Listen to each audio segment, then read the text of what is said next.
Hello friends, sorry बहुत time बाद फिर से वीडियो बना रहा हूँ, पर अब कंटिन्यू रहूँगा।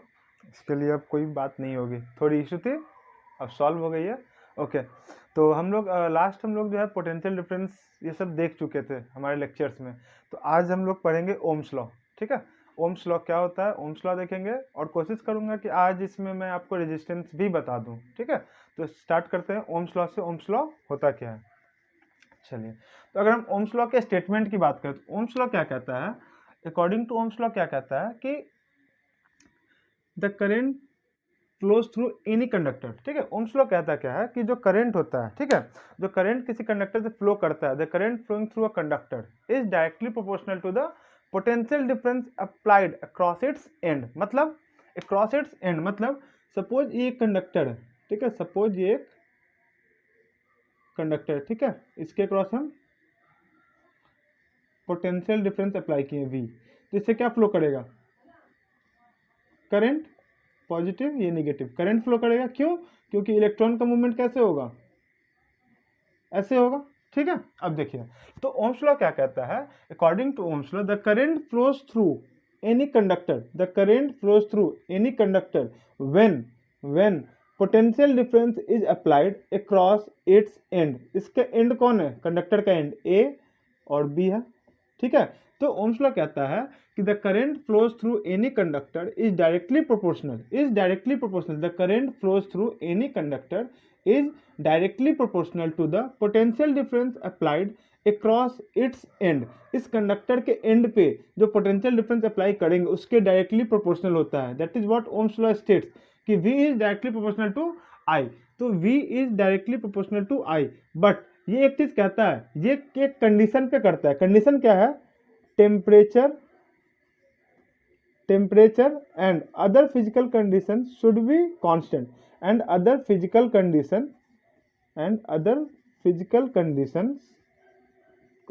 कंडीशन मतलब कोई भी टाइप का एनर्जी, कुछ भी रेडिएशन, दिस दैट कुछ भी होगा, वो सारी चीज क्या होनी चाहिए, और टेम्परेचर, ये सारी चीजें क्या होनी चाहिए, कांस्टेंट होनी चाहिए। तब जो है, जो भी करंट किसी कंडक्टर से फ्लो करेगा वो डायरेक्टली प्रोपोर्शनल होगा जो पोटेंशियल डिफरेंस हम उस कंडक्टर के क्रॉस अप्लाइड करेंगे। क्लियर है, ये चीज क्लियर है, इसमें कोई दिक्कत नहीं होगी आपको। ठीक है, अब देखिए, V is directly proportional to I। It means that अगर करंट बढ़ता है, कब बढ़ेगा, जब पोटेंशियल डिफरेंस को बढ़ाएंगे तब, जब पोटेंशियल डिफरेंस को बढ़ाएंगे तब। तो V is directly proportional to I, मतलब अगर इसको हम टेबुलर फॉर्म में देखेंगे तो क्या होगा, V is directly proportional to I, मतलब अगर पोटेंशियल डिफरेंस बढ़ाएंगे तो करंट भी बढ़ेगा, पोटेंशियल डिफरेंस घटाएंगे तो करंट भी घटेगा। अब देखिए, V is directly proportional to I। अब इस प्रोपोर्शनलिटी के कांस्टेंट को हटाते हैं, प्रोपोर्शनलिटी के साइन को हटाते हैं, तो हम लोग कुछ ही कांस्टेंट को यूज करते हैं।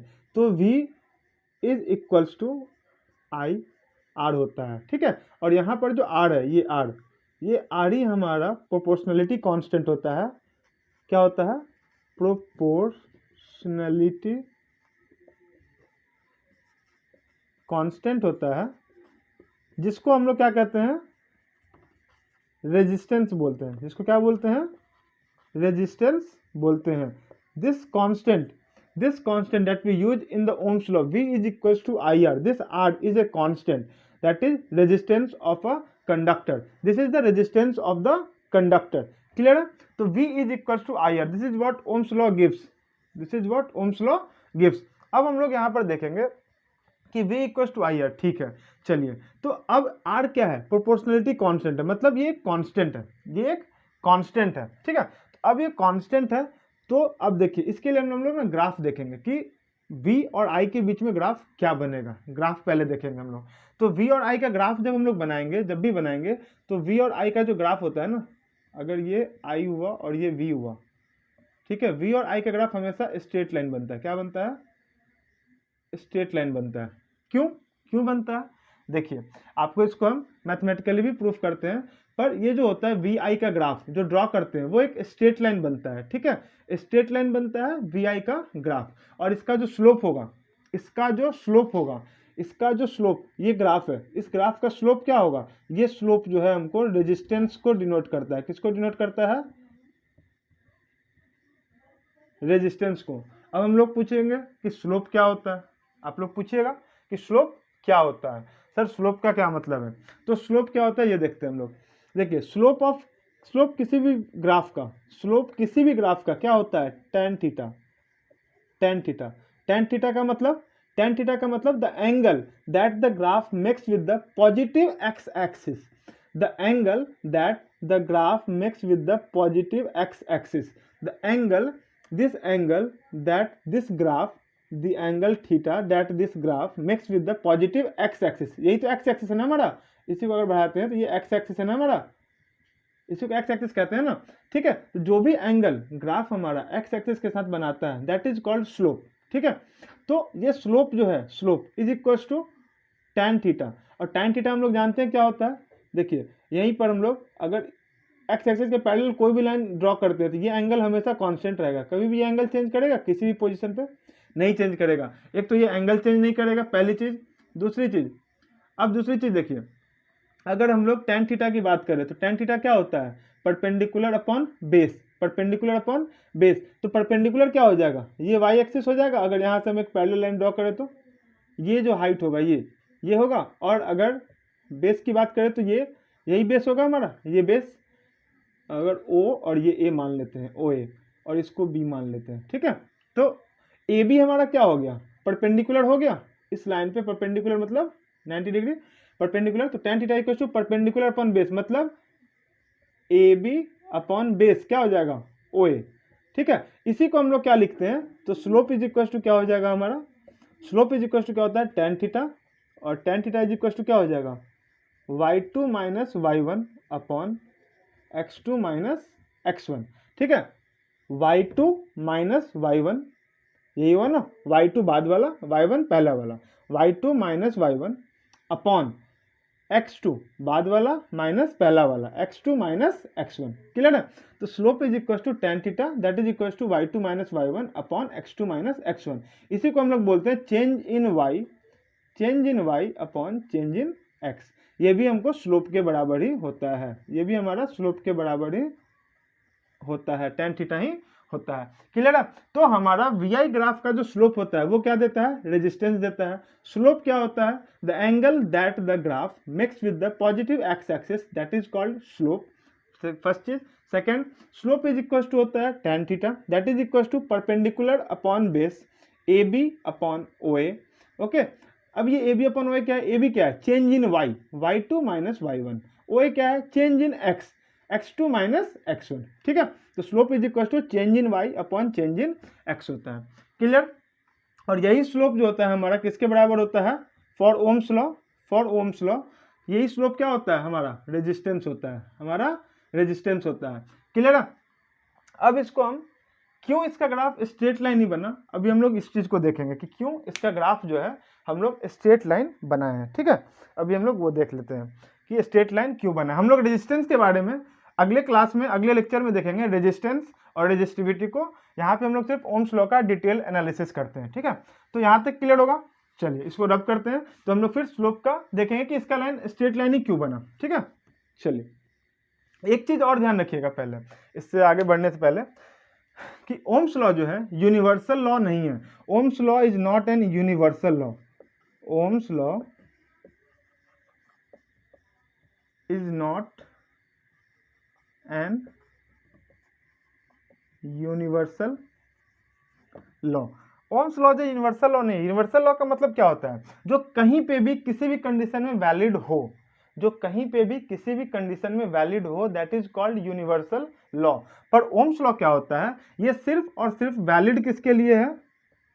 ये सिर्फ और सिर्फ वैलिड है ओमिक कंडक्टर के लिए। Ohm's law is valid only for ohmic conductor, valid only for ohmic conductor, valid होता है ओमिक कंडक्टर के लिए ही ओम्स लॉ वैलिड होता है। क्यों? क्योंकि देखिए हम लोग ओम्स लॉ का जो पढ़े हैं स्टेटमेंट, उसी में ये बोला है कि उसके लिए टेम्परेचर और अदर फिजिकल कंडीशन हमेशा कांस्टेंट होना चाहिए। पर क्या ये पॉसिबल है इन रियलिटी? नहीं, हर चीज के लिए हम इस चीज को मेंटेन नहीं कर सकते। That's why Ohm's law is not an universal law, clear है, क्लियर है। चलिए अब हम लोग देखते हैं कि इसका स्लोप जो है स्ट्रेट लाइन क्यों आया, इसको रब कर देते हैं। चलिए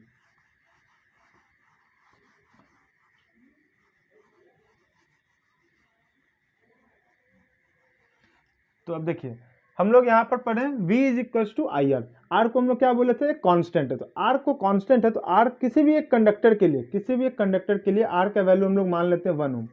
अब उस एक कंडक्टर को, मतलब कि एक कंडक्टर मान लीजिए इसको, और इसका रेजिस्टेंस मान लीजिए ओ 1 ओम, ठीक है।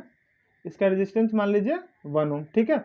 अब इसके क्रॉस हम लोग potential difference V variable potential difference लगा दिए, ठीक है। तो यहाँ से करंट भी जो जाएगा वो वेरी करता रहेगा, ठीक है। पोटेंशियल डिफरेंस चेंज करेंगे तो करंट भी चेंज करेगा। अब देखिए हम लोग एक तरफ V की इस तरफ I की वैल्यू लेते हैं, ठीक है, और इस तरफ V की वैल्यू लेते हैं। V इक्वल टू क्या है, आई आर है।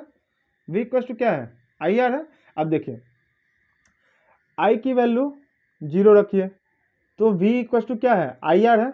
I की वैल्यू 0 एम्पियर है, अगर I इन एम्पियर और V इन वोल्ट, ठीक है, वोल्ट, V इन वोल्ट। अब देखिए I की वैल्यू 0 रखिएगा, V की वैल्यू 0 होगी। I की वैल्यू 1 एम्पियर रखिएगा, V की वैल्यू 1 वोल्ट होगी। I की वैल्यू 2 एम्पियर तो V की वैल्यू 2 वोल्ट। I की वैल्यू 3 एम्पियर, V की वैल्यू 3 वोल्ट। I की वैल्यू 4 एम्पियर, V की वैल्यू 4 वोल्ट, ठीक है। देखिए क्यों, V equal to I R. I 0 रखे, 0 इंटू 1, आर के वैल्यू 1, क्योंकि आर एक कांस्टेंट वैल्यू है इसलिए 1 रह गया। किसी कंडक्टर के लिए आई तो आर की वैल्यू तो फिक्स होगी ना, ठीक है। तो आर आई की वैल्यू 0 रखें, V 0 हो गया। आई की वैल्यू 1 रखिएगा तो 1 इंटू 1 1 हो जाएगा। आई की वैल्यू 2 रखिएगा तो 2 इंटू 1 2 हो जाएगा। आई की वैल्यू 3 रखिएगा तो 3 इंटू 1 3 हो जाएगा। 4 रखिएगा तो 4 इंटू 1 4 हो जाएगा। अब इसको हम लोग ग्राफ पे ड्रॉ करते हैं। देखिए ये हमारा V हो गया और ये हमारा I हो गया।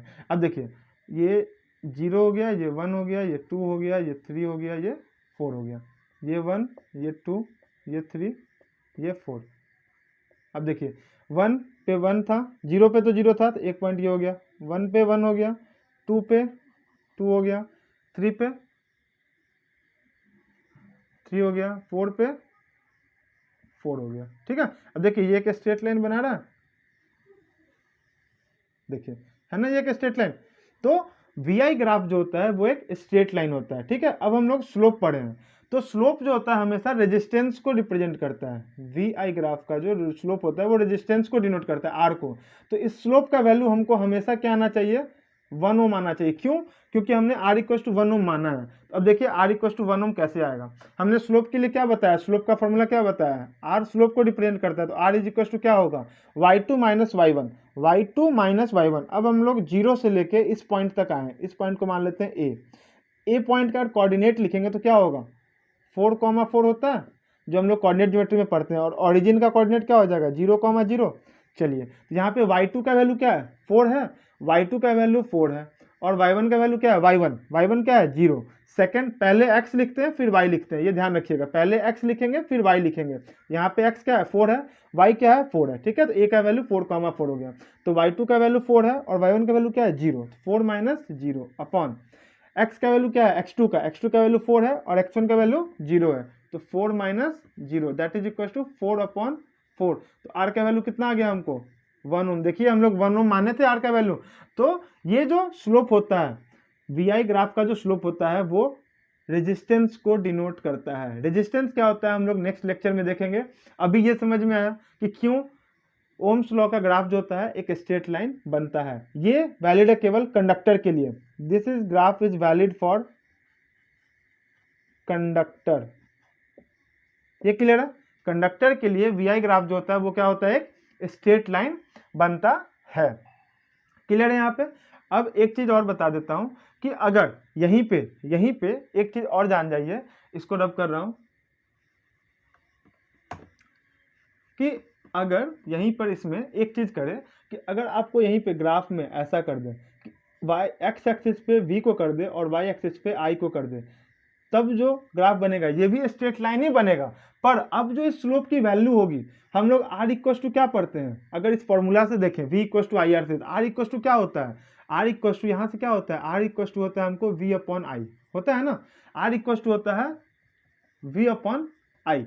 लेकिन अगर यहाँ पर अगर स्लोप की वैल्यू लें तो y पे क्या है, I है ना, y एक्सिस पे कौन सा वैल्यू है, I है, और x एक्सिस पे कौन सा वैल्यू है, V है, x एक्सिस पे V है। तो अगर इसके लिए स्लोप की वैल्यू लिखते हैं, इसके लिए स्लोप की वैल्यू लिखते हैं, तो स्लोप का वैल्यू क्या हो जाएगा, change in Y, change in Y मतलब करंट में चेंज, तो आई डेल आई लिख रहे हैं, ठीक है, change in current del I, क्योंकि डेल वाई है, आई एक्सिस वाई एक्सिस पे आई है, इसीलिए del Y upon del X, तो डेल एक्स पे क्या है, एक्स पे क्या है, वी है, तो डेल वी। तो अब देखिए आई अपॉन वी, इसका ठीक उल्टा नहीं है, V upon I equal to R है, तो आई अपॉन वी क्या हो जाएगा, 1/r, तो स्लोप क्या हो जाएगा हमारा, यहाँ पे स्लोप का वैल्यू क्या हो जाएगा, इसको रब कर रहे हैं, हमारे यहाँ पे स्लोप का वैल्यू क्या हो जाएगा 1/r, 1/r is equal to del I upon del V. तो यहाँ पर आई अगर वाई एक्सिस पे हो और एक्स एक्सिस पे वी हो, तब जो स्लोप आता है वो वैल्यू होता है 1/r के बराबर। वाई एक्सिस पे अगर वी होगा और एक्स एक्सिस पे आई होगा, तब जो स्लोप का वैल्यू होगा वो r के बराबर होगा। वाई एक्सिस पे अगर आई होगा और एक्स एक्सिस पे अगर वी होगा, तब जो स्लोप का वैल्यू होगा वो 1/r होगा। क्लियर है यहाँ तक, कोई दिक्कत? आपका इसमें ग्राफ का पूरी चीज़ों को कवर कर दिया हूँ मैं, ठीक है। एक चीज़ ध्यान रखिएगा, जिसका जितना स्लोप होगा उसका रेजिस्टेंस ज़्यादा होगा। वीआई ग्राफ में जिसका जितना रेजिस्टेंस होगा, जितना स्लोप होगा, उसका उतना ज़्यादा रेजिस्टेंस होगा। एक क्वेश्चन बताता हूँ, यहाँ तक क्लियर है? यहाँ तक क्लियर होगा आप लोगों को? रब कर रहा हूँ इसको।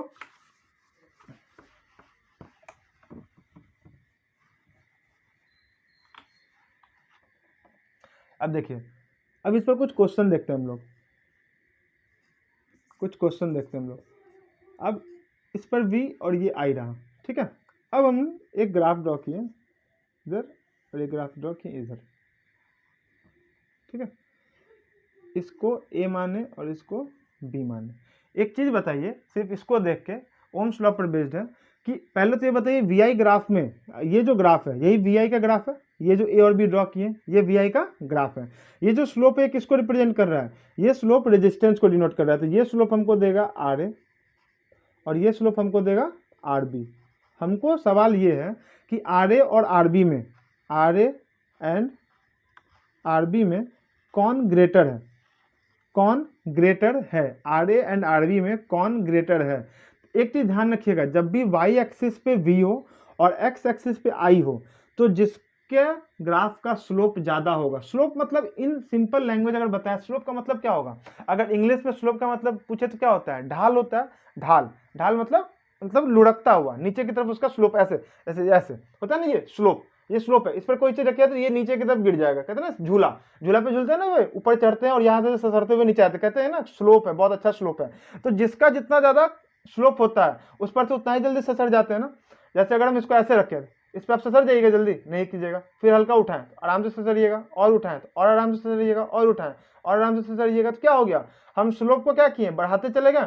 तो जब वाई एक्सिस पे वी हो और एक्स एक्सिस पे आई हो, तो जब भी स्लोप ज़्यादा होगा, जिसका भी ग्राफ ज़्यादा खड़ा होगा उसका वैल्यू ज़्यादा होगा, बस ऐसा समझ जाइए, उसका वैल्यू ज़्यादा होगा। तो resistance of A is greater than resistance of B. इसको सिंपल से ध्यान रखिए, स्लोप का मतलब क्या होता है, ढाल होता है। वी अगर वाई एक्सिस पे है और एक्स एक्सिस पे आई है, तो जो भी सबसे ऊपर होगा उसका रेजिस्टेंस सबसे ज़्यादा होगा, पहली चीज़। अब इसी में थोड़ा सा आपको एग्जामिनर चेंज क्या करेगा, इस एक्सिस पे कर देगा आई को और इस एक्सिस पे कर देगा वी को। अब यहीं पे ए और ये बी, ये रेजिस्टेंस इसका आर ए हो गया और ये रेजिस्टेंस इसका आर बी हो गया। अब बताइए किसका रेजिस्टेंस ज़्यादा होगा, आर ए का या आर बी का। तो देखिए यहाँ पर क्या चेंज हो गया, आई अपॉन वी, मतलब यहाँ पे जब हमको वैल्यू आएगा 1/r का आएगा, 1/r का आएगा। तो 1/r में क्या होता है, जैसे हम लोग बोलते हैं कि 4 ग्रेटर देन है 2 से, ठीक है। लेकिन अब जैसे ही इसी का रेसिप्रोकल कर दें 1/4 और 1/2, तो अब कौन बड़ा हो गया, 1/2 बड़ा हो गया 1/4 से। मतलब किसी नंबर को जब वो ग्रेटर होता है तो उसका रेसिप्रोकल लेते हैं, तो वो नंबर का इक्वलिटी इनइक्वलिटी चेंज हो जाता है, ग्रेटर स्मॉलर में कन्वर्ट हो जाता है। देखिए 1/4 क्या हो गया 0.25 और 1/2 क्या हो गया 0.5, देखिए 0.5 बड़ा हो गया। तो यहाँ पर क्या हो गया, वी आई में क्या देखे थे, R A greater than R B था, यहाँ पे हम चेंज कर दिए, यहाँ पे आई ले आए, यहाँ पे वी ले आए। अब पूछ रहे हैं आर ए और आर बी में कौन बड़ा होगा, हमको किसका वैल्यू चाहिए, आर ए का और आर बी का। तो 1/r ए और 1/r बी आएगा वैल्यू इन स्लोप का, ठीक है। अब इसमें जो बड़ा होगा वो बड़ा हो जाएगा, जो छोटा होगा, जैसे मतलब इसमें अब क्या करेंगे, अब देखिए तो R A upon R B, यहाँ पे तुमको वैल्यू 1/r का आएगा, यहाँ पे तो वैल्यू हमको 1/r का आएगा, तो इसका वैल्यू ज़्यादा आएगा, 1/r का ज़्यादा आएगा। यहाँ पे आर ए का वैल्यू ज़्यादा आया, ठीक है, तो 1/r होगा तो क्या हो जाएगा, छोटा हो जाएगा, 1/r आएगा तो क्या हो जाएगा, छोटा हो जाएगा। तो यहाँ पर आर बी का वैल्यू जो होगा ग्रेटर होगा आर ए से। क्लियर है, आई वी ग्राफ में आर बी का वैल्यू जो होगा बड़ा होगा आर ए से। इसको और इजी समझिए, ये वी है, ये आई है, यहाँ पे आई है, यहाँ पे वी है, सबसे सिंपल एकदम दिमाग में बैठा देंगे।